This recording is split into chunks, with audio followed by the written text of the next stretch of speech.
প্রিয় শিক্ষার্থীবৃন্দ, তোমাদেরকে ব্যবজা পাবলিক স্কুল ও কলেজ চট্টগ্রাম এর অনলাইন ক্লাসে স্বাগতম। এতদিন পর্যন্ত আমি তোমাদেরকে বীজগণিতের একটা চ্যাপ্টার পড়িয়েছি, ম্যাট্রিক্স ও নির্ণায়ক। আজকে আমরা ত্রিকোণমিতি শুরু করব। তোমাদের উচ্চতর গণিত প্রথম পত্র বইয়ের ষষ্ঠ অধ্যায় ত্রিকোণমিতিক অনুপাত। এই চ্যাপ্টারটার সাথে তোমরা এসএসসিতে কিছুটা তোমাদের পড়ানো হয়েছে এসএসসি ক্লাসগুলোতে। আমরা এখন সেই ক্লাসের ধারাবাহিকতা রক্ষায় আমরা এই চ্যাপ্টারটা সম্পন্ন করব। তো আজকে তোমাদের পাঠ শেষে তোমরা যে জিনিসগুলো ব্যাখ্যা করতে পারবে সেগুলো হচ্ছে কি, ত্রিকোণমিতিক কোণ ব্যাখ্যা করতে পারবে, চতুর্ভাগ ব্যাখ্যা করতে পারবে, রেডিয়ান কোণ ব্যাখ্যা করতে পারবে, রেডিয়ান কোণ একটি ধ্রুব কোণ সেটা প্রমাণ করতে পারবে। তাহলে আমরা চলো শুরু করি। প্রথমে আসি ত্রিকোণমিতিক কোণ জিনিসটা কি। আমরা জ্যামিতিতে যে কোণগুলো পড়েছি সে কোণগুলো নির্দিষ্ট, অর্থাৎ জ্যামিতিক কোণসমূহ নির্দিষ্ট, ত্রিকোণমিতিক কোণ অনির্দিষ্ট। তো নির্দিষ্ট বলতে কি, যেমন ধরো একটা উদাহরণ দিই, ছোট ত্রিভুজের কোণ যদি বলি আমি, ত্রিভুজের কোণগুলো সবগুলো ধনাত্মক। একটা ত্রিভুজের কোণগুলো সর্বোচ্চ সবচেয়ে বড় হলে একটা কোণের পরিমাপ 90 ডিগ্রি পর্যন্ত হতে পারে, অথবা তার থেকে স্থূল কোণ হলে 180 ডিগ্রি থেকে ছোট হতে হবে। সমকোণী ত্রিভুজ হলে একটা কোণ সবচেয়ে বড়ের মধ্যে 90 ডিগ্রি থাকবে। স্থূলকোণী ত্রিভুজ হলে একটা কোণ থাকবে স্থূল কোণ, অর্থাৎ 180 থেকে ছোট, 90 থেকে বড়, বাকি কোণগুলো সূক্ষ্ম কোণ। তার মানে সব কোণেই এখানে দেখা যাচ্ছে, এরকম চতুর্ভুজের ক্ষেত্রেও দেখো সব কোণগুলো নির্দিষ্ট, কিন্তু ত্রিকোণমিতিতে কোণগুলো নির্দিষ্ট নাই। আবার জ্যামিতিতে কোণগুলো হচ্ছে ধনাত্মক কোণ, প্রত্যেকটি কোণেই 30 ডিগ্রি, 40 ডিগ্রি, 50 ডিগ্রি, 180 ডিগ্রি এরকম করে বলছি আমরা। কিন্তু ত্রিকোণমিতিতে কোণগুলোকে আমরা এরকমও বলতে পারি -30 ডিগ্রি, -40 ডিগ্রি। তার মানে আমরা এখানে পেয়ে গেলাম একটা পজিটিভ দিক পেলাম, কিছু কোণ পেলাম পজিটিভ, কিছু কোণ পেলাম নেগেটিভ। তাহলে এখন প্রশ্ন হচ্ছে ত্রিকোণমিতিক কোণ তৈরি হচ্ছে কিভাবে। ত্রিকোণমিতিক কোণ তৈরি হচ্ছে এরকম, একটি নির্দিষ্ট বিন্দুকে কেন্দ্র করে একটি ঘূর্ণায়মান রেখা থাকবে। ধরো ও বিন্দুকে কেন্দ্র করে OX একটি ঘূর্ণায়মান রেখা। যদি এই রেখাটি ঘড়ির কাঁটার বিপরীত দিকে ঘুরে, ঘড়ির কাঁটার বিপরীত দিকে অ্যান্টি ক্লকওয়াইজ ঘুরে, অর্থাৎ এই পাশ থেকে ঘুরে, ঘূর্ণায়মানটা ঘুরে এরকম অবস্থানে পৌঁছানো। কিভাবে ঘুরেছে, তার যে অ্যান্টি ক্লকওয়াইজ ঘুরেছে। হ্যাঁ, ঘড়ির কাঁটার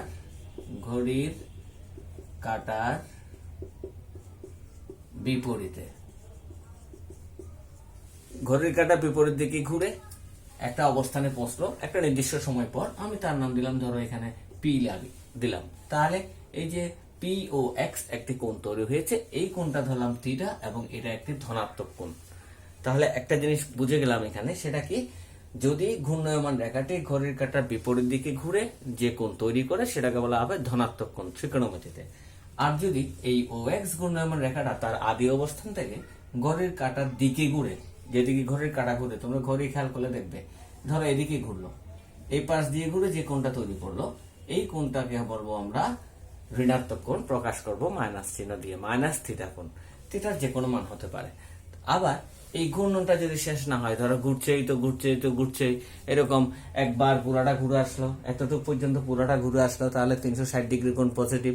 আবার ঘুরে আসলো, এই ঘূর্ণনটা যদি না থামে তাহলে সেই কোণের কোনো নির্দিষ্ট সীমা পরিসীমা নেই। এই কারণে বলা হচ্ছে জ্যামিতিক কোণগুলো নির্দিষ্ট, আর ত্রিকোণমিতিক কোণগুলোর নির্দিষ্টতা নেই, অর্থাৎ কত ডিগ্রি তৈরি হবে সেটার কোনো নিশ্চয়তা নেই। যে কোনো মুহূর্তে যেখানে ঘূর্ণায়মান রেখাটি থেমে যাবে সেখানে একটি কোণ তৈরি হবে, হয় পজিটিভ অথবা কি নেগেটিভ। অ্যান্টি ক্লকওয়াইজ ঘুরলে পজিটিভ, ক্লকওয়াইজ ঘুরলে নেগেটিভ কোণ তৈরি হবে। এই হচ্ছে ত্রিকোণমিতিক কোণ। তাহলে কয় প্রকার? 2 প্রকার। কি কি? ধনাত্মক এবং ঋণাত্মক কোণ। কখন ধনাত্মক? অ্যান্টি ক্লকওয়াইজ ঘুরলে। আর কখন ঋণাত্মক? যখন ক্লকওয়াইজ ঘুরবে। ঠিক আছে, অবজেক্টিভের জন্য এই বিষয়টা জরুরি। এবার চাই আমরা, তোমরা আরেকটা জিনিস তোমরা পড়েছো, চতুর্ভাগ বা কোয়াড্রেন্ট একটা জিনিস পড়েছো। কোয়াড্রেন্ট জিনিসটা কি দেখি, এটা একটা তল, এই বোর্ডটা একটা তল, সমতল। ঠিক আছে, এই সমতলে যদি আমি দুটি পরস্পর লম্ব রেখা আঁকি, তার মধ্যে একটি আনুভূমিক বরাবর থাকবে। আনুভূমিক বরাবর বলতে কি বুঝি আমরা? ভূমি সমান্তরালে যে রেখা সেটাকে বলা হয় আনুভূমিক রেখা। তাহলে একটি রেখা আছে আনুভূমিক বরাবর, তার সাথে একটি উলম্ব রেখা বা লম্ব রেখা যদি অঙ্কন করো, এই সম্পূর্ণ তলটা আমি অ্যারো চিহ্ন দিলাম। অ্যারো চিহ্ন দিলাম কি জন্য? এই দুটা রেখা একদম অসীম পর্যন্ত, যে তুমি যতটুকু পর্যন্ত আঁকতে পারো সোজা কথা। তাহলে এই দুটি লম্ব রেখা, পরস্পর লম্ব রেখা, এই সমতলটাকে কয় ভাগে ভাগ করেছে? 4টা ভাগে ভাগ করেছে। এই 4টা ভাগের প্রত্যেকটি ভাগকে বলা হয় এক একটি কোয়াড্রেন্ট বা চতুর্ভাগ বা চৌকোণ। কি বলে? চতুর্ভাগ বলে বা কোয়াড্রেন্ট বলে। সেই ক্ষেত্রে আমি ঘূর্ণনটা দেখিয়েছিলাম কোনখান থেকে? এই রেখাটাকে আতিরেখা বলেছিলাম, ঠিক আছে? এই তাহলে এখান থেকে স্টার্ট হবে, এই রেখাটা থেকে স্টার্ট হবে, ও এক্স থেকে, এখান থেকে স্টার্ট হলে ঘুরো অ্যান্টি ক্লকওয়াইজ। তাহলে এই প্রথম যেটা পেলা, যে চতুর্ভাগটা পেলা, এটার নাম হচ্ছে ফার্স্ট কোয়াড্রেন্ট বা প্রথম চতুর্ভাগ। এটার নাম, এটা তোমরা এখন বুঝে গেলা, এটা দ্বিতীয় চতুর্ভাগ, এটা তৃতীয় চতুর্ভাগ, এটা চতুর্থ চতুর্ভাগ। তাহলে ঘূর্ণনটা কোন দিকে হবে? অ্যান্টি ক্লকওয়াইজ ঘুরে আসতে হবে তোমাকে। কোন রেখা থেকে? আনুভূমিক ও এক্স থেকে শুরু করতে হবে, এখান থেকে না। আনুভূমিক ও এক্স থেকে শুরু করব। প্রথম যে ভাগটা পাবো সেটা প্রথম ভাগ, দ্বিতীয় ভাগ, তৃতীয় ভাগ, চতুর্থ চতুর্ভাগ বা চৌকোণ বা কোয়াড্রেন্ট বলা হয়। এবার আমরা আসি তাহলে এই কোয়াড্রেন্ট গুলোতে কোন অনুপাতের মান কিরকম থাকে। আমরা 6টা ত্রিকোণমিতিক অনুপাত নিয়ে এখানে আলোচনা করব। একটা হচ্ছে সাইন, আর একটা হচ্ছে কস, আর একটা টেন, কট, সেক, কোসেক। এই 6টা অনুপাত নিয়ে আমরা আলোচনা করে থাকি। আমরা পরবর্তী চ্যাপ্টারে যাই এইগুলোর চিহ্নগুলো আলোচনা করব। এখন আমি তোমাদেরকে চলে যাচ্ছি ওই রেডিয়ান কোণ, যে কথাটা বলেছিলাম সেটাতে। রেডিয়ান কোণ একটি ধ্রুবকোণ, সেটাতে চলে যাচ্ছি। তাহলে আগে আসি আমি রেডিয়ান কোণ বলতে কি বুঝি। রেডিয়ান কোণ জিনিসটা কি? আমরা একটা যদি বৃত্ত অঙ্কন করি, আমি একটা বৃত্ত আঁকলাম, বৃত্তের কেন্দ্র হচ্ছে ও, এটার ব্যাসার্ধ হচ্ছে আর। যদি এই বৃত্তের ব্যাসার্ধটা যত দৈর্ঘ্য, তাহলে বৃত্তের ব্যাসার্ধের দৈর্ঘ্যের সমান চাপ, অর্থাৎ সোজা কথায় বললে কোন বৃত্তের ব্যাসার্ধের সমান চাপ বৃত্তের কেন্দ্রে যে কোণ উৎপন্ন করে তাকে বলা হয় এক রেডিয়ান কোণ। ব্যাসার্ধের সমান চাপ, সেটা কিন্তু এরকম না। তোমরা যে 60 ডিগ্রি একটা কোণ অঙ্কন করো, এখান থেকে কেন্দ্র করে এটা মাপ নিয়ে এখান থেকে এখানে একটা চাপ দিয়ে দাও, এই চাপটা হচ্ছে 60 ডিগ্রি কোণের জন্য তোমরা করছো। সেটা কিন্তু ব্যাসার্ধের সমান চাপ হয়নি, অর্থাৎ পরিধিটা ব্যাসার্ধের সমান হয়নি। কেন হয়নি? তুমি খেয়াল করে দেখো, তুমি যখন এটার মাপ নিয়ে এখান থেকে এভাবে চাপ দিলা, তাহলে এই চাপের দৈর্ঘ্যটা হচ্ছে এটা, এটা হচ্ছে ব্যাসার্ধের। তাহলে চাপটা তো একটু ব্যান্ড করা আছে, না? যে কোনো ব্যান্ড জিনিসকে যদি আমি সোজা করে ফেলি, তাহলে সেটা অবশ্যই বেড়ে যাবে একটু। অর্থাৎ এই যে ব্যান্ড করা এখানে যে চাপটা আছে, এই চাপটা কিন্তু এই রেখাটার সমান নয়। এখানে এই রেখাটা হচ্ছে ব্যাসার্ধের ছিল, অর্থাৎ তোমরা যেটা 60 ডিগ্রি কোণে গেছো। তাহলে বোঝা যাচ্ছে এক রেডিয়ান কোণ মানে কিন্তু 60 ডিগ্রি নয়। তাহলে এক রেডিয়ান কোণটা বলছিলাম কোনটা? সেটা এই ব্যাসার্ধটা ধরো 5 সেন্টিমিটার, তাহলে তোমাকে এই দৈর্ঘ্যটা থেকে 5 সেন্টিমিটার মেপে নিতে হবে। সেটা কিভাবে মাপবে? এটাকে ধরো একটা তার নিলা, একটা বা সুতা নিলা, সুতার মাধ্যমে 5 সেন্টিমিটার মেপে নিয়ে এই পরিধির মধ্যে বসানোর পরে যে দৈর্ঘ্যটা পাবে সেটা হচ্ছে ব্যাসার্ধের সমান দৈর্ঘ্য। তাহলে এটা না, তাহলে এখান থেকে আমরা ব্যাসার্ধের সমান একটি চাপ কেটে নিব। এই চাপটা যে কোণটা এখানে তৈরি করলো, এই কোণটা থিটা হলে এটাকে আমরা বলবো কত radian? Theta equal to 1 radian. লেখা হয় কিভাবে? উপরে সি দিয়ে, ঠিক আছে? তাহলে রেডিয়ান কোণ কি পেয়ে গেলাম? সংজ্ঞাটা কি? তাহলে কোন বৃত্তের, যে কোনো মাপের বৃত্ত হতে পারে, সেটা বড় ছোট যে কোনো মাপের হোক, ব্যাসার্ধের সমান চাপ। এই জন্য একটা কথা বলা এখানে ভালো, ব্যাসার্ধের সমান দৈর্ঘ্যের চাপ, ব্যাসার্ধের দৈর্ঘ্য যত ঠিক সমান দৈর্ঘ্যের চাপ বৃত্তের কেন্দ্রে যে কোণ উৎপন্ন করে তাকে বলা হয় 1 রেডিয়ান কোণ, ঠিক আছে? এই কোণটা নির্দিষ্ট।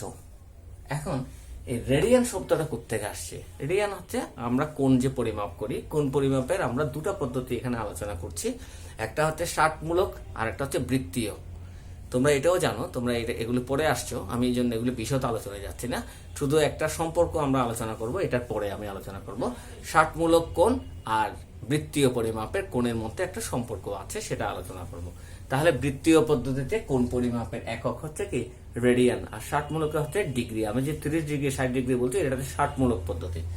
এখন তাহলে এখানেই আসি, আমি আবার আগের জায়গায় ফেরত আসি। রেডিয়ান কোণ একটি ধ্রুব কোণ, সেটা প্রমাণটা আমি তোমাদেরকে দেখাবো, বইতে করা আছে। তারপরে আমি একটু ক্যালকুলেশন দেখাচ্ছি তোমাদেরকে। মনে করলাম এই বৃত্তটাতে AOB একটি রেডিয়ান কোণ। AOB কি একটি রেডিয়ান কোণ, ঠিক আছে? তাহলে এই AOB কোণকে কি দেখাতে হবে? একটি ধ্রুব কোণ দেখাতে হবে। ধ্রুব মানে নির্দিষ্ট, এটার মান কখনো পরিবর্তন হবে না। কিসের উপর ভিত্তি করে? এই বৃত্তের ব্যাসার্ধের উপর ভিত্তি করে এর মানের কোনো পরিবর্তন। ব্যাসার্ধ যত বড়ই হোক, রেডিয়ান কোণের মানটা সবসময় নির্দিষ্ট। বৃত্তটা যদি এত বড় হয় সেটাও একই, বৃত্তটা ছোট হলে সেটাও একই থাকবে। এটা প্রমাণ করার জন্য, রেডিয়ান কোণ ধ্রুব কোণ প্রমাণ করার জন্য আমি কি করলাম? রেডিয়ান কোণটা আঁকলাম। এটা হচ্ছে চাপের দৈর্ঘ্য, ঠিক আছে? এটা ব্যাসার্ধ, আর ও এর রেখার উপরে আমি একটা লম্ব রেখা আঁকলাম, এটার নাম দিলাম আমি OC। এই রেখাটা লম্ব রেখা, একটি লম্ব রেখা অঙ্কন করলাম। এখন এই কোণ, এই প্রমাণটা করার জন্য তোমাকে আরেকটা উপপাদ্যের সাহায্য নিতে হয়। সেটা হচ্ছে কি, কোনো বৃত্তের যে কোনো মাপের, যে কোনো আকারের বৃত্তের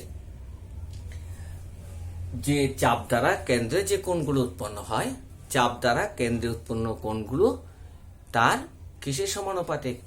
ওর সম্মুখে যে চাপ থাকবে সেই চাপের সমানুপাতিক। চাপ দ্বারা কেন্দ্রে উৎপন্ন কোণগুলো তার সম্মুখ চাপের সমানুপাতিক।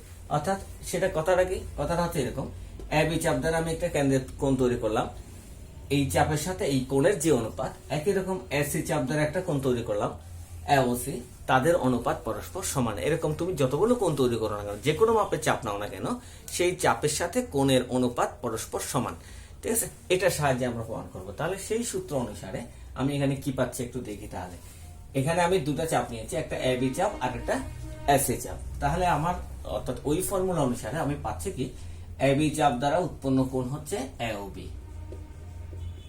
ঠিক আছে? এই AOB কোণটা কোন চাপ দ্বারা তৈরি? AB চাপ দ্বারা তৈরি। তাহলে লিখলাম চাপ AB, ফর্মুলাটা ওই উপপাদ্যটা লিখছি, ইকুয়াল টু আরেকটা চাপ নিয়েছি একই বৃত্তে AC, আর তার দ্বারা উৎপন্ন কোণ হচ্ছে AOC, চাপ AC। এটা হচ্ছে উপপাদ্যটা। কি জিনিস সেটা? কেন্দ্রে উৎপন্ন কোণসমূহ তার সম্মুখ চাপের সমানুপাতিক। একদম সহজ ভাষায় বললে, কেন্দ্রে উৎপন্ন কোণসমূহ সম্মুখ চাপের সমানুপাতিক, সেটা যে কোনো আকারের বৃত্ত হোক। এখান থেকে আমাকে এখন AOB কোণের মানটা বের করতে হবে। তাহলে করার জন্য AB চাপের একটা মান লাগবে। AB চাপের দৈর্ঘ্য কত ধরেছি আমি? AB চাপটা কি কিসের সাহায্যে তুলনা করবো? তারপর AC চাপের একটা দৈর্ঘ্য বের করতে হবে, তারপরে AOC কোণের মানটা বের করতে হবে, ঠিক আছে? তারপরে বের করব AOB কোণের মানটা ধ্রুব, ওখান থেকে প্রমাণ করব। তাহলে আজকে আমি একটু রাফ দেখাচ্ছি তোমাকে। তাহলে চাপ AB, এই যে AB চাপটা আমি বের করেছি, এই চাপটা কার সমান নিয়েছিলাম? সংজ্ঞার মধ্যে কি বলেছি? সংজ্ঞার মধ্যে বলেছি সেটা ব্যাসার্ধের সমান। তাহলে AB চাপের দৈর্ঘ্য যেটা S লিখেছিলাম সেটা কার সমান? ব্যাসার্ধের সমান। চাপ AB সমান হচ্ছে ব্যাসার্ধ। চাপ AC সমান কত হবে? দেখো, এটা একটা চতুর্ভাগ তৈরি করে ফেলেছে, অর্থাৎ সম্পূর্ণ বৃত্তটার 4 ভাগের 1 ভাগ। তাহলে আমি এভাবে লিখতে পারি, 4 ভাগের পরিধি লিখতে পারি। সম্পূর্ণ বৃত্ত মানে হচ্ছে পরিধি, বুঝাচ্ছি আমি। অর্থাৎ এই সম্পূর্ণ পরিধির 4 ভাগ, যেহেতু এখানে সমকোণ তৈরি করেছি, তাহলে 4 ভাগের 1 ভাগ হবে। এই জন্য লিখলাম এত। এখন পরিধির মানটা কত? আমরা এটা জানা আছে আমাদের জ্ঞান থেকে আমরা জানি 2πr হচ্ছে যে কোনো বৃত্তের পরিধি, আর তাকে 4 দিয়ে ভাগ করলাম। কি কি পেলাম? AB চাপ পেয়েছো, AC চাপ পেয়েছো। AOC কোণ কি এঁকেছিলাম? সমকোণ এঁকেছো। তাহলে কোণ AOC সমান হচ্ছে এক সমকোণ, ঠিক আছে? তোমার দরকার AOB কোণের মান। এবার তুমি এটা এখানে বের করো।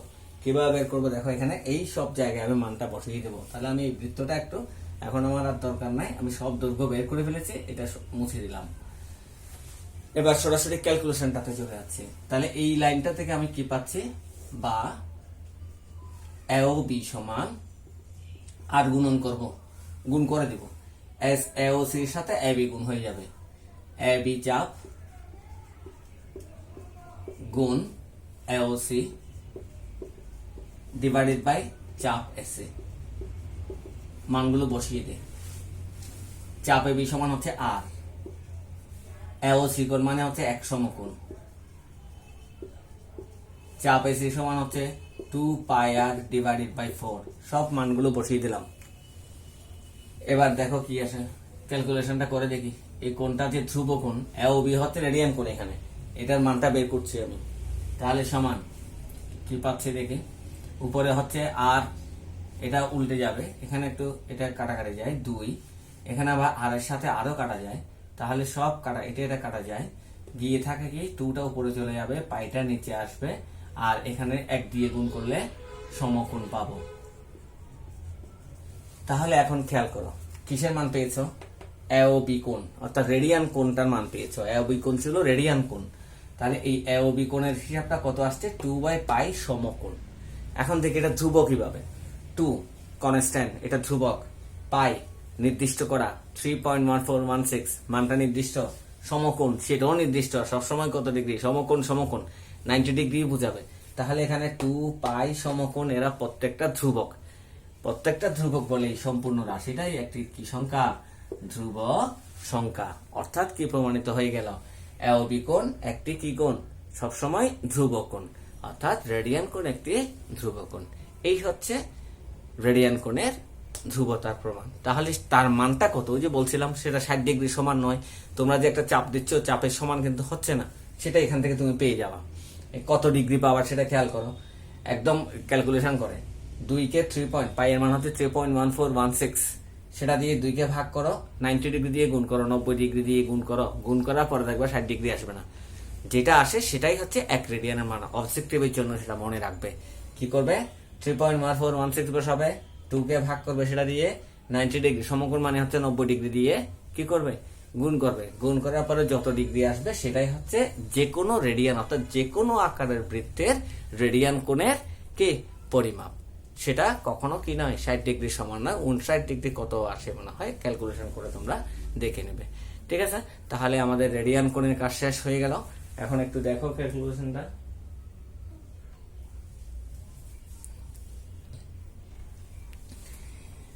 তাহলে আজকের আমাদের পাঠের বিষয় ছিল এই 4টা টপিকস ছিল। আমরা 4টা টপিকস আলোচনা করেছি। কি কি জিনিস আলোচনা করেছি?